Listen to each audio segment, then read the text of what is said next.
It's funny, it was just a simple, silly little game I played with my family. I started to realize soon, like, this is a huge idea and I had to capitalize, make it into a business. Was it one of those things where you just wanted it as a learning experience and see where it goes and then never really expected anything out of it? I really thought the idea was great and super easy to market. People loved the game, and I knew that, getting it out to the market, people would jump on it and buy it as a gift. And, things had absolutely exploded where our revenue goals were blown out of the water. And I don't think I could have ever imagined it growing this fast to where I could potentially be full time working. Wow, that's the real American spirit. That's the real sense of building something from nothing.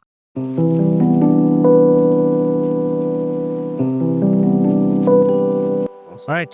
Hey, everybody. So I am so lucky to have Canaan with me over here. I think I met Canaan a few months ago, probably earlier last year. He just came to me. I just thought, he is a student. He just wanted some advice. But as it turned out, he had something more in mind. And after a year, I can proudly say that he's one of the most enterprising, most ambitious, and very, very focused entrepreneur for someone that I've met.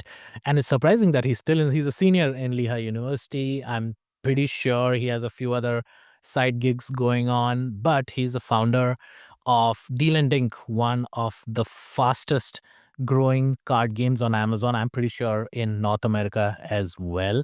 So, Kenan, thank you so much for taking the time. Thank you so much for trusting me and my team to be a part of your fantastic journey so early on in your career. I mean, career is a stretch because it's not even started yet, and see what you've built so far. Thank you so much for taking the time, Kenan. Thank you, Akhil. Super happy to be here and have had a blast working with you guys over the past year. So. The, the first question that I had was when I was in school, I barely had time for anything. Granted, I was sleeping, drinking, and partying most of the time. I could not wrap my head around focusing on building a startup or even doing projects for that matter. But you, on the other hand, so early on have not just built a successful business, but you have so many other things going on. You are a football athlete. I'm sure you have your academics going on. You're going to graduate soon. How did you come up firstly with the concept of de-lending, and what are the other projects that you have going on right now? Yeah, so Deal Dink originated as it's funny, it was just a simple, silly little game I played with my family. I'm from Florida, so when I come home for break, we love playing pickleball. Me and my dad get in heated rallies, but in order to kind of involve my mom and my two little sisters, we wanted a way to make it fair for everybody, regardless of age and skill level.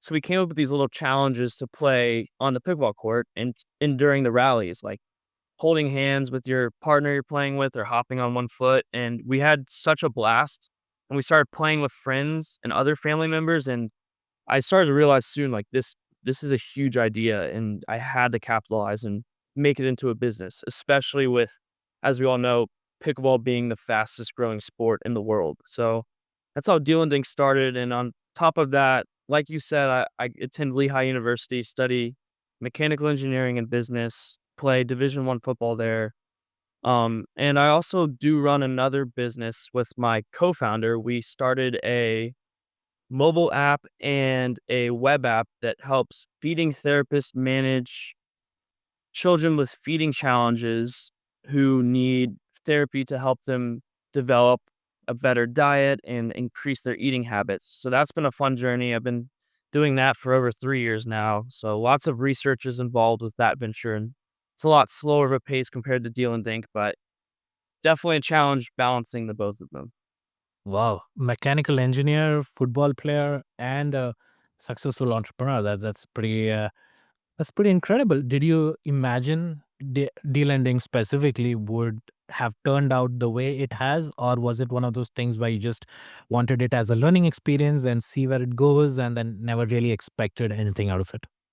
Yeah, it's a good question. I mean, from day one of building, the first steps to build this Deal and Dink business, I had high hopes that it would be successful. Just with the explosion of the pickleball market, I really thought the idea was great and super easy to market, and people loved the game. I knew that, getting it out to the market, people would jump on it and buy it as a gift and buy it on Amazon. But I could never have imagined the speed at which Deal Dink has scaled up. I mean, we launched in May 2025, and we're now sitting here in January 2026, and things have absolutely exploded. Our revenue goals were blown out of the water, and I don't think I could have ever imagined it growing this fast to where I could potentially be full time working for Deal Dink um come May when I graduate. Wow, that's the real American spirit. That's the real sense of building something from nothing. And to be fair, the product that we have, which is card games is extremely competitive space. It's been around for probably since the beginning of mankind. It is ruled by massive industries, toy companies, private equity firms, extremely competitive, but you still decide to venture into it. And within, I believe, 6 months, 7 months, it almost hit significant revenue goals at this point. Apart from the fact that you built it because you're passionate about it, you wanted to bring your family together, do you think there were other factors in play that helped it grow so fast? Yeah, to be honest, I've always wanted to be an entrepreneur. Ever since I was a little kid, I had an invention notebook, would scribble down ideas that I wanted to build in the future, and always wanted to be on Shark Tank. That was always my goal. So I've always had this drive, but you know, that's never left me. I truly am like addicted to it. I treat it like a game. Like to me, it doesn't feel like work when I'm sitting on my laptop at midnight, optimizing, my website or making marketing decisions, adjusting ad campaigns. Like to me, it's all fun and addicting to try to drive growth and increase revenue and optimize certain metrics like conversion rates and all of that. So I think that has played a big part in that. I just love being an entrepreneur, and it's not work to me. It's truly a passion, and that's definitely driven my work ethic and the decisions I've made to get to this point. Hmm. And one of the things that entrepreneurs, founders say pretty often is that because of the nature of their work, they often have to sacrifice social life, family life, and sacrifice a lot personally to do what they're doing. Has that been true in your case, or have you been able to find that balance pretty well? It's a good question, and I've always worried about that, but I think because I want a social life and family life that it makes me extremely efficient in what I'm doing. I definitely have found a good balance where, I'm in college, like, I can be an entrepreneur for the rest of my life, but I can never go back and be a college student again, living with all of my best friends on a college campus. So, I definitely make sure to prioritize my social life so that I don't miss out on something I can never get back. Mhm. And I think I've done a good job of balancing it, but it's made me extremely efficient in that, if I'm working 5 hours today so that I can hang out with my friends for 3 hours at night, I'm gonna make sure that those 5 hours are the most productive they can be so that I'm not wasting any time, and I think that's been really my goal throughout college is be as efficient and productive as possible so I can balance and juggle all these things I'm involved in without sacrificing having a social life, having fun, going to parties every now and then because that's something that it's a great experience, having fun in college and definitely don't want to look back and regret just That missing out on that. that's very, very well put. I mean, I think it was someone I've heard this quote where I would much rather work with a person who values their family because they know how to prioritize time and they know what needs to be done quickly. So I think that's very well put. And in this day and age, everyone wants to be an entrepreneur. It's obviously it's a sense of building something. It makes you aware of the control that you have in your life as opposed to working in a large corporation where you may or may not be let go even if you do really well. So having control of your life, building something that people really enjoy and brings joy to people's life is something that takes a special type of person. um, for all those people who want to become entrepreneurs, especially college students, what advice would you have for them, and what mistakes have you made pretty early on that you would ask them not to do that? It's a great question. I think just to start off, the biggest mistake you can make is waiting and being too patient. I think one of the qualities about me, which is a blessing and a curse, I'm a very impatient person. and it's great for entrepreneurship because I just get things done as fast as possible, and you know, my to-do list is completely being changed all the time, and things are getting checked off as fast as possible, and I'm making progress faster than most people because I want to make as much progress, as I possibly can. I just get things done. And I think earlier on in my college career, I was impatient or I was too patient and I was planning too much and thinking about making the best decisions and doing too much research instead of just jumping right in and doing it. I think as a young entrepreneur, the most important thing is just getting into the space and learning because, whether you're successful or not, the only way you know is if you try and just start, making attempt at building a business. And regardless, you're going to learn so much more from, you know, making mistakes during the process and having to make hard decisions. And just the sooner you push off really jumping in and starting a business, you're just delaying, learning about the process of being an entrepreneur. And who knows? You never know what it could turn into if you start today. So that's why I tell everybody is just whatever you have in mind, just jump right into it. Very well said. I mean, impatience, I think, is a good quality, especially for early stage founders, because a lot of people are worried about market. So in our case, in Deal and Dink, if you were somebody else, you would have been like, there is no way a card game is going to work out. I mean, Mattel and Bicycle and all those guys are going to eat me alive. Like, why on earth would anyone buy a single unit of my product when there are so many options out there, so many companies that have been around for probably a century at this point. It could have easily stopped any normal person from even thinking about spending time or money in building this. So I think it's a very good example of how you did not let it stop. Sure, I mean, it just happened that there was a wave. It just happened that people loved it. It just happened that people kept buying it. So overall, it just worked out. But I think if you hadn't started it, there's no way you would have just been another college kid looking for a job at this point. But now you're planning, you have much grander plans at this point. Yeah, no, it's exciting. I think, I could have never expected to be in this position, but like you said, just because I started is the only reason I'm here. If I would have kept delaying it, then you're right. I'd probably be looking for a job right now. So, and that would not be very. Yeah, and now you would be providing jobs, if I'm not mistaken, by the rate at which you're growing. Speaking of, I just wanted to know for me personally, like, how has your experience been working with me and my team at Xena so far?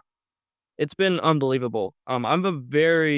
It is hard for me to outsource things through my business. I really do everything. Xana is the only agency I work with because I trust you guys. And I truly mean that. And that I've thought about working with other agencies, but to me, it's very hard to give up part of, my business that I can do myself. When it comes to working with you guys and optimizing my Amazon sales and now Walmart, I trust you guys so much and you guys would do such a better job than I can. And it's so nice that I can just hand off the reins to you and trust that, you guys are gonna help me scale Amazon and make sure everything's working. And it really has. We've done a great job together scaling up Amazon sales and really excited about working with you guys for 2026 because I think we're in a very exciting position. Speaking of, firstly, thank you so much. It means a lot that all this work and effort from me and my team have yielded results and the trust has built over time. Speaking of 2026, what else have you planned? I know we have a new variant called Date Dink, which is launched recently. I know for a fact there are a few more SKUs that are coming out. Would you like to share some of the ideas that you have in mind going Yeah, into absolutely. 2026? So, like you said, we just launched Date and Dink. We're launching Drink and Dink, which is a drinking version, hopefully by the end of this month of January or early February. And then beyond that, I have some, other card game ideas like expansion decks for Deal and Dink, for example, a kids version or a 1v1 version. Nice. Um, but I also want to kind of turn this from a card game brand into more of just a social pickleball brand. So I'm thinking of some other expansion ideas like tabletop games or party games that don't involve card games but are actual physical products. I don't want to share too much because I have some cool things behind the scenes, but I I'm very excited about the future, expanding beyond card games and really just diving into the pickleball space as a whole. That is amazing. I mean, you should, I mean, you're pretty early in your journey, and I'm sure all this is destined for greatness, but just having the front row view to what from inception to building to all the challenges that come along the way and then keep growing. I'm truly blessed, and I'm very lucky to have someone like you being in the driver's seat of a brand that is so amazing to watch. And building a brand is not something you do and then you go to sleep. It's something you constantly think about. I'm sure you have 100 ideas, out of which you have filtered down to one or two that will definitely be launching pretty soon. It's very exciting times. It's awesome that you and people like you are getting all the motivation and the opportunities to build something spectacular. So I'd like to thank you, and thank you for what you're doing. Thank you for what you're building. And I think your mindset that you mentioned, being impatient, going for it, figuring things out, and then trusting the right people. Obviously, trust comes with time, and you never know who to trust when you begin a relationship. But you were vulnerable enough to see if working with us was worth it, and then obviously turned out well. And I'm sure you're being bombarded by people reaching out to you saying, "Hey, do you want help in backlinks or website optimization or whatever it is?" And then you're one of those people that you'd much rather do it yourself because you want to learn and you're good at it, and you need to kind of imbibe the whole thing. So I think what you're doing is pretty amazing, and thanks again for taking the time. And hopefully we'll connect next year this time for another podcast to see all the new products that are coming in and Yeah. what the improvements have been. And I'm sure you'll be full time in this, which is pretty exciting. Yeah, hopefully next year we'll have blown our revenue numbers out of the water again, so Yeah, I mean, you'll need to excited. hire people. Yeah, you'll be a entrepreneur. And you did mention Shark Tank. I just had a thought on that as well. I work with about 15 brands that have been on Shark Tank. Some of them have taken deals, some of them are not. Most of them episodes have aired. Obviously, when the episode airs, there is an uptick of traffic that comes, there's an uptick of customers that get. But for somebody like you, somebody like Deal and Dink, having seen the data so far, it's growing much more faster than it would have if you had appeared on Shark Tank. I know that for a fact. Like, I can say that confidently. And that's spectacular. You don't have a Super Bowl ad. You don't have millions of dollars being spent. And despite that, that is what I think true product loyalty, true product development looks like, where you don't spend a ton of money, nor do you have any outside influence, and still people are buying it. That's pretty crazy. Yeah, and it's also thanks to your team. It's been great partnering with you guys, and you guys have been a huge part of that as well, so big Very thank you to you and the whole team at Dana Intelligence. Very, very kind of you, Kiran. And again, thanks for your time. And I can't wait to see what 2026 is up. I wish more people get inspired by you and your journey and just take the leap. What's the worst that can happen? It won't work out. Great. Move on to the next one. It's as simple as that. Just take the leap. That's all it Take the takes. leap. All right. Thanks. Thanks a lot, Kiran. Thank you, Akhil.